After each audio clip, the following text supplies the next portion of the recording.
Good evening, I'm Alma Angeles and you're watching Eagle News International. And now on tonight's headlines. President Marcos Jr. condemned calls for the southern island of Mindanao to become independent as unconstitutional and destined to fail. The White House strongly refuted the critical report claiming President Biden is unfit for office due to age-related problems. In an interview with U.S. talk show host Tucker Carlson, Russian President Vladimir Putin rejected the notion of his country losing the war in Ukraine, characterizing it as impossible. Aiming to save lives across Asia, NASA launched a groundbreaking mission using the world's largest flying laboratory, the DC-8. Project Asia AQ is gathering crucial data to improve air quality forecasts and combat this major health threat.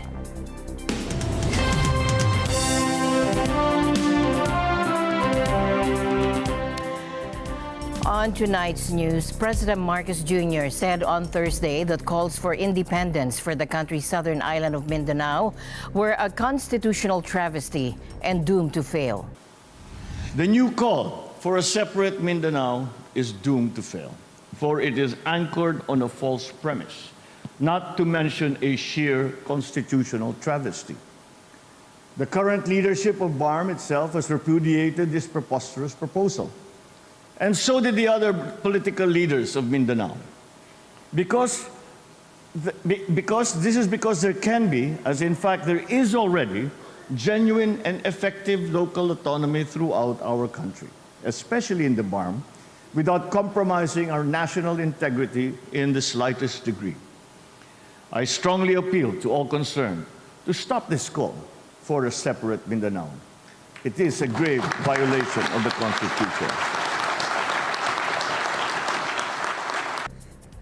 It's the first time he has addressed the issue since his predecessor, Rodrigo Duterte, called for his home island to break away as his alliance with Marcos collapsed very publicly amid insults and disagreements over constitutional reform. Marcos's national security advisor on Sunday said the government would not hesitate to use its authority and forces to quell and stop any and all attempts to dismember the republic. And that was followed by Marcos's defense chief on Monday, vowing to strictly enforce the country's sovereignty. Hindi ito ang bagong Pilipinas na ating hinuhubog. Bagkus, ito ay pagwasak mismo sa ating bansang Pilipinas. Our Constitution calls for a united, undivided country. It calls for eternal cohesion. For this reason, unlike other constitutions, there is nothing in ours that allows the breaking up of this union, such as an exit provision. On the contrary, our Constitution does not recognize a right to rebellion, while our criminal laws punish it. Government has sternly enforced these laws to the letter and spirit, and this administration will be no exception. I have said it before, and I will say it again here. Our national territory will not be diminished, even by 1 square inch. We will continue to defend it against any and all threats, external and internal. We will not allow even an iota of a suggestion of its breaking apart. On this part of the Constitution, there is simply no dynamism or flexibility. This is my guarantee, not only throughout this term, but up to my dying breath. Former President Duterte was the first Philippine president to hail from resource-rich Mindanao, which has been plagued by violence and conflict for decades as the government battled insurgents and extremists. The unrest has discouraged investment there and left many villages in poverty. Now, he said that the preparations for the BARM's first parliamentary election would be tested in May 2025. President Marcos expressed optimism that the region is ready for the upcoming elections. President Marcos Jr. also made a clear statement on his administration's stance regarding the proposed amendments to the Philippine Constitution. The president also highlighted concerns from various sectors, particularly the business community, about specific economic provisions hindering growth and investment. Our country's economic well-being is a distinctly important concern. Many sectors of society, particularly business, have pointed to certain economic provisions in the Constitution that inhibit our growth momentum. Anchored on these restricted provisions, there are laws that prohibit certain kinds of foreign investment and thus limit our economic potential and our global competitiveness. That is why, since the 8th Congress, there have been no less than 300 measures filed in the House of Representatives calling for the amendment of these economic provisions of our Constitution. President Marcos, speaking at the Constitution Day celebration in Makati, emphasized that his administration is solely focused on economic revisions to the Constitution. The president also reassured the public that the proposed revisions would be strictly limited to economic matters and would not involve any political changes. I want to make it clear, this administration's position in introducing reforms to our Constitution extend to economic matters alone, or those strategically aimed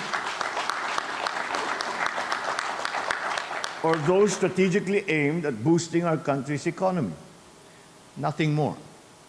The House believes that updating outdated economic provisions is crucial to attract more foreign direct investment, while the Senate's stance remains unclear. In any event, this administration is going to push hard to attract more foreign investments to significantly help us achieve our ambition of upper middle class status by 2025. To the U.S. now, an angry, emotional President Joe Biden defended his mental competence in a rare evening address to Americans to respond to biting comments in a report released hours earlier on his mishandling of classified documents. Appearing on live television from the White House, the president was furious over the report's claim that he was unable to remember even the date of his son Beau's death in 2015, as well as other key moments in his life. President? My memory is not good. My memory is fine. In addition, I know there's some attention paid to some language in the report about my recollection of events. There's even reference that I don't remember when my son died. How in the hell dare he raise that? Frankly, when I was asked the question, I thought to myself, it wasn't any of their damn business. The report from Special Counsel Robert Hur should have been good news for Biden. It cleared him of any criminal wrongdoing in his storing of the classified documents, which he'd used while vice president under Barack Obama at his private home and a former office. Now, this stands in sharp contrast with a separate criminal investigation into Biden's likely November presidential rival, Donald Trump, who is accused of taking vast quantities of top-secret documents after leaving the White House in 2021 and then obstructing attempts to get them back. However, Hur unleashed a political bombshell just 9 months from the election by saying the 81-year-old Democrat came across as a well-meaning elderly man with a poor memory. Given Biden's reduced mental acuity, Hur said a jury would not in any case have found him guilty on documents charges. Asked about the comment by reporters in the White House after his formal remarks, this is what Biden said. I'm well-meaning, and I'm an elderly man, and I know what the hell I'm doing. I've been president. I put this country back on its feet. I don't need his recommendation. It's totally bad is your memory, and can you continue as president? My memory is so bad, I let you speak. But it will be hard to shake the impact of her stinging comments. President Biden didn't help himself either by momentarily mixing up Mexico with Egypt while answering a reporter's question about Israel's war in Gaza. Take a listen. I think that, as you know, initially, the president of Mexico, Sisi, did not want to open up the gate to allow humanitarian material to get in. I talked to him. I convinced him to open the gate. The White House launched a fierce pushback on Friday against a brutal special counsel report portraying Joe Biden as elderly and forgetful, describing it as a political hit job on the president in an election year. U.S. Vice President Kamala Harris called the stinging report politically motivated, while White House spokesman Ian Sams branded it gratuitous and inappropriate, as they sought to call its impartiality into question. So the way that the president's demeanor in that report was characterized could not be more wrong on the facts and clearly politically motivated, gratuitous. And so I will say that when it comes to the role and responsibility of a prosecutor in a situation like that, we should expect that there would be a higher level of integrity than what we saw. Thank you. For the past few years, Republicans in Congress and elsewhere have been attacking prosecutors who aren't doing what Republicans want politically. They have made up claims of a two-tiered system of justice between Republicans and Democrats. They have denigrated the rule of law for political purposes. That reality creates a ton of pressure.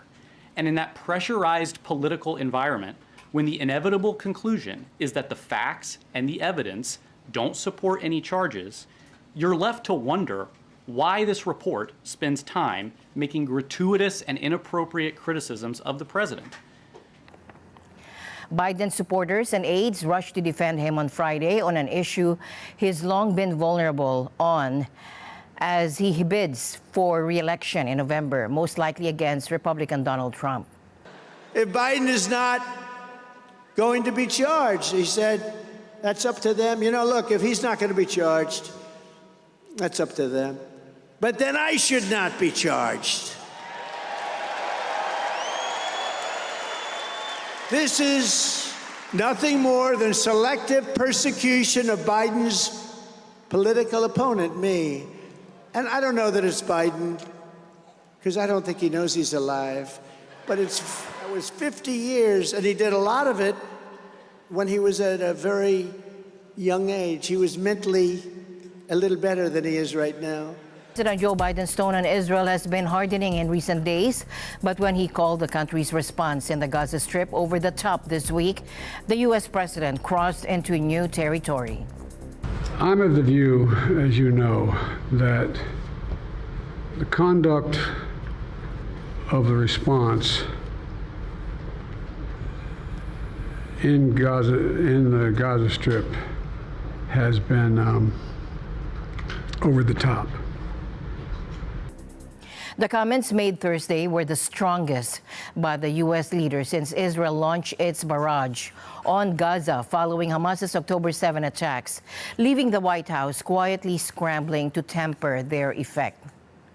The episode reflects the growing divide between the Democratic president and Israeli Prime Minister Benjamin Netanyahu's coalition government. הנחינו את צה"ל להיערך לפעול גם ברפיח ובשני מחנות המרכז המעוזים האחרונים שנותרו לחמאס. וגם כאן, כשיגיע הזמן, צה"ל יפעל לפי החוק הבינלאומי ויאפשר לאוכלוסייה מעבר בטוח מחוץ לאזורי הלחימה. Observers agree the shift in tone is not likely to impact the billions of dollars in military aid that the U.S. is accustomed to sending to Israel. A new and tenuous $14 billion package is, for example, currently under consideration in the divided U.S. Congress. But U.S. officials are no longer hiding their frustration with the way Israel is conducting the war as it enters its fifth month. Our view is any major military operation in Rafah at this time, under these circumstances, with more than 1 million, probably more like 1.5 million Palestinians who are seeking refuge and have been seeking refuge in Rafah, without due consideration for their safety, would be a disaster, and we would not support it. But I guess Rafah is also a region that is a key conduit for access of humanitarian aid. The Rafah border crossing is where foreign nationals, including American citizens and LPRs, are able to safely depart. So this is not something that we'd support, and the Secretary made that clear in his meetings. You would not support a military operation in Rafah? And the Secretary has made that clear with the Prime Minister. Just so I'm military. We would not support the undertaking of something like this without serious and credible planning as it relates to the more than 1 million people who are sheltering there, as well as any military campaign, military operation that Israel undertakes needs to put civilians first and foremost in mind. But his comments this week come at a critical point as Netanyahu says he is planning an offensive on Rafah in the south, where an estimated 1.3 million civilians have already sought refuge. Meanwhile, U.S. Secretary of State Antony Blinken, fresh off his 5th tour of the region, is struggling to lay the foundations for a post-war scenario, which he sees as including a reformed Palestinian territory, a pathway towards the creation of a Palestinian state, and a possible normalization of ties between Israel and Saudi Arabia. At this stage, his efforts have been rejected by Israel, at least publicly. המשך הלחץ הצבאי הוא תנאי הכרחי לשחרור החטופים. כניעה לדרישות ההזויות של החמאס, שמענו עכשיו, לא רק שלא תביא לשחרור החטופים, היא רק תזמין טבח נוסף, היא תזמין אסון כבד למדינת ישראל, שאף אחד מאזרחינו לא מוכן לקבל. In tonight's other news, the Russian President Vladimir Putin sat down for a 2-hour interview with controversial U.S. talk show host Tucker Carlson, raising eyebrows and sparking debate. Now, this interview comes just before the 2nd anniversary of Russia's invasion of Ukraine. President Putin defended his decision to invade Ukraine, claiming the West is finally realizing it is impossible to defeat Russia. До сих пор шумели, кричали, надо добиться стратегического поражения России, поражения на поле боя. Ну, теперь, видимо, сознание приходит, что это не просто сделать, если вообще возможно. По моему мнению, это невозможно по определению. Этого не будет никогда. Мне кажется, сейчас осознание этого пришло и к тем, кто контролирует власть на Западе. Но если это так, и если это осознание пришло, ну, подумайте теперь, что делать дальше. Мы готовы к этому диалогу. He warned against further military aid to Ukraine, stating it would only prolong the conflict. Если вы действительно хотите прекратить боевые действия, вам нужно прекратить поставки вооружений. Все закончится в течение там, нескольких недель. Вот и все. И тогда можно договариваться о каких-то условиях перед тем, как вы это сделаете, прекратите. Чего проще-то? Чего мне звонить? О чем говорить-то? Или о чем упрашивать? This interview, the first one-on-one with a Western media figure since 2019, has drawn criticism for its lack of tough questioning and its potential to serve as Russian propaganda. Again, I don't think the American people are going to be swayed by one single interview. And I think anybody that watches that interview, again, I haven't seen whatever's said, need to make sure remember, you're listening to Vladimir Putin. And you shouldn't take at face value anything he has to say. But President Putin also addressed concerns about further expansion, denying any intention to attack NATO members like Poland or Latvia. He called such claims threat-mongering. Только в одном случае, если со стороны Польши будет нападение на Россию. Поэтому, почему? Потому что у нас нет никаких интересов. Ни в Польше, ни в Латвии, нигде. Зачем нам это? У нас просто нету никаких интересов, одни угрозы. Meanwhile, Russia also refused to confirm or deny whether a convicted hitman was a state agent after President Putin hinted at his involvement in a potential prisoner exchange. Vadim Krasikov is serving a life sentence in Germany for killing a Chechen fighter in Berlin in 2019. German authorities say the assassination was ordered by Russian intelligence. Putin, without mentioning Krasikov by name, suggested he be included in a deal to release American journalist Evan Gershkovich, imprisoned in Moscow on espionage charges. Я не знаю, на кого он работал. Но повторяю еще раз, получение секретной информации на конспиративной основе называется шпионаж.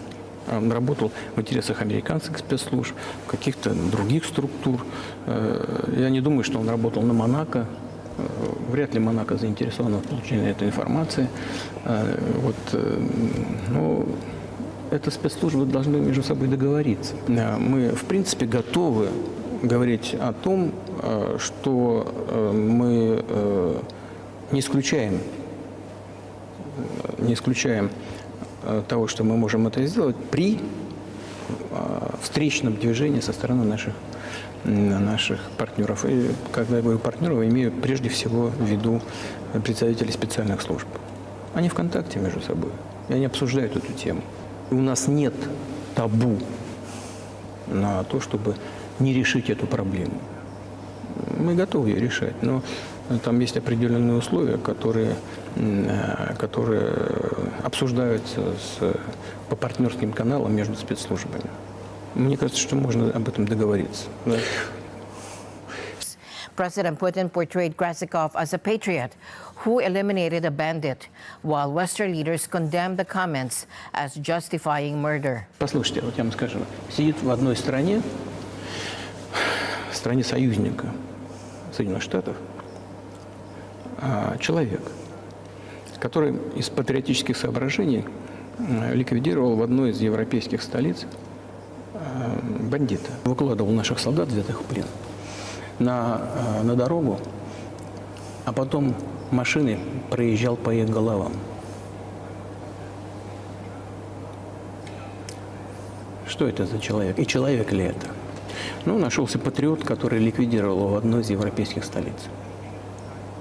Вот сделал он это по собственной инициативе или нет, это другой вопрос. The ongoing war in Ukraine and the debates surrounding U.S. support have sparked concerns about the state of international diplomacy. The International Crisis Group President, Comfort Aero, warns that this issue, along with other global conflicts, highlight the challenges facing global collaboration and conflict resolution. Aero, in an interview with AFP, expressed her concern that U.S. policy on Ukraine has become a political football within Washington, leading to disagreements between Republicans and the Biden administration on financial aid. I think the US is still seen as an influential player, both positively and negatively internationally. But I think increasingly there's alarm, there's concern, there is uneasiness about the uncertainty, the unpredictability, just the polarization, the division. This growing political divide, according to Aero, has not gone unnoticed by Russian President Vladimir Putin. She suggests he might see this as an opportunity to exploit potential cracks in the united front against him. US elections, Putin is looking at this, sees that Ukraine has become a political football in Washington, sees that sort of unity that was there between the US and Europe may be framed because, again, of how Ukraine has been caught up in the domestic politics of the US. I mean, Aero's concerns extend beyond Ukraine, citing other conflict zones like Sudan, Azerbaijan, and Myanmar as examples where diplomacy seems sidelined in favor of armed resolutions. So diplomacy is being tested. There are places where we don't see diplomacy at work when the battlefield dynamics go in a different direction, go in the wrong direction. Sudan, for example, is a classic case of where diplomacy is often been shunted to the side and where there's a preference to use war. We saw it in last year in Azerbaijan's reclaiming of Nagorno-Karabakh. So we're seeing it also in Myanmar. The current situation, she warns, presents a grim outlook for global peace and stability. When you look at the conflict landscape, no region is untouched. Nowhere is sort of isolated from crisis, and yet there's a lot that you can do to do preventive diplomacy. And when the system is brittle, when the center of gravity itself, i.e. the United Nations, is under severe stress and strain, when multilateralism itself is increasingly losing its currency, the world looks grimmer at the same time. In tonight's other news, Lionel Messi's missed appearance at a recent Hong Kong match sparked strong reactions online, both in the city and in mainland China. Fans were disappointed after Messi, citing injury, did not play in the friendly despite assurances he would. Some expressed frustration and demanded refunds, while others made accusations of international snubbing or even political motives. The event organizers apologized and offered partial refunds, while government officials sought explanations. Messi himself expressed regret for missing the match and hopes to return in the future. Opinions vary on the severity of the situation. Some commentators urge measured responses, while others express strong emotions. The Hong Kong team played very well. However, as Messi did not play in the match, we, the government, like the many fans, especially those visitors who traveled to Hong Kong for the match, were deeply disappointed. One of the key terms of our funding agreement with Tatler Asia was for Messi to participate in the match for at least 45 minutes, subject to fitness and safety considerations. About 10 minutes before the match ended, the organizer, Tatler Asia, confirmed that Messi could not pay. We therefore immediately request them to explore other remedies, such as Messi appearing in the field to interact with his fans and receiving the trophy. Unfortunately, as you all see, this did not work out. Mark your calendars for April 8th this year because a spectacular total solar eclipse will be gracing North America.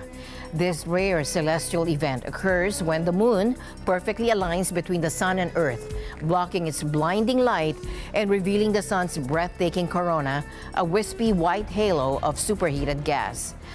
Now, lucky residents of Mexico, the contiguous United States from Texas to Maine, and parts of Canada along the Atlantic coast will be treated to the full magic of the total eclipse, experiencing complete darkness for a few precious moments. But don't worry if you're not directly in the path. The rest of the North and Central America, including Hawaii and parts of Alaska, will still get a glimpse of this cosmic wonder through a partial eclipse. No matter where you are on Earth, you can join the excitement. NASA will be hosting a spectacular live stream of the eclipse, allowing you to witness this astronomical marvel from the comfort of your own home. You haven't seen it. You haven't seen anything. Millions of lives are lost to air pollution each year, with Asia bearing a disproportionate burden. But hope is taking flight as NASA launches a groundbreaking mission to combat this deadly threat. Project Asia AQ, equipped with the world's largest flying laboratory, the DC-8 is soaring through the skies of Asia, collecting vital data to improve air quality, forecasting, and save lives. Imagine a giant metal bird swooping down to just 50 feet above bustling cities like Manila, Bangkok, and Seoul. Now, this isn't a scene from a science fiction movie, but the reality of the DC-8's mission. Packed with cutting-edge instruments, it's not just collecting air samples. It's unraveling the mysteries of air pollution. Asia AQ mission represents an incredible opportunity for the Philippines and for our partners in the region. By utilizing the data and knowledge provided by this mission, we can enhance our air quality monitoring systems. What we are wanting to accomplish this mission is understand all that is going on as it's seen from space, that is seen from the ground, and this particular in-between layers that in fact we need to understand in order to have policy and regulation that is evidence-based regarding public health, regarding industrial compliance, regarding, of course, the general ecosystem preservation and conservation that we're trying to achieve. But why is this in-between layer so crucial? Now, think of it as the blind spot in our current air quality monitoring systems. We know pollution exists, but its exact sources and behavior remain hidden. Now, the DC-8, with its sophisticated sensors, peers into this hidden world, identifying the culprits behind smog and respiratory illnesses. We are only going to be looking at a few days, but what can we do with a few days? We can see if we can help improve the models, and one of the things that we're going to see is where are the pollutants coming from. So the DNR has done a wonderful job of estimating where the pollution sources are and what the strengths of those sources are, but we can provide direct measurements of how much pollution is coming from different sources, and that's one of the primary inputs to the air quality forecasting models. Now, this isn't just a one-shot mission. Over the next 8 weeks, the DC-8 will crisscross Asia. We look forward to going to South Korea in about a week. And then after 2 weeks in Korea, we intend to spend 2 weeks in Malaysia and then 2 weeks in Thailand. And so this 8-week program is really just the beginning. This joint agreement we're going to sign, this joint understanding, is a 5-year agreement. This collaborative effort, spanning borders and disciplines, is a testament to the global fight against air pollution.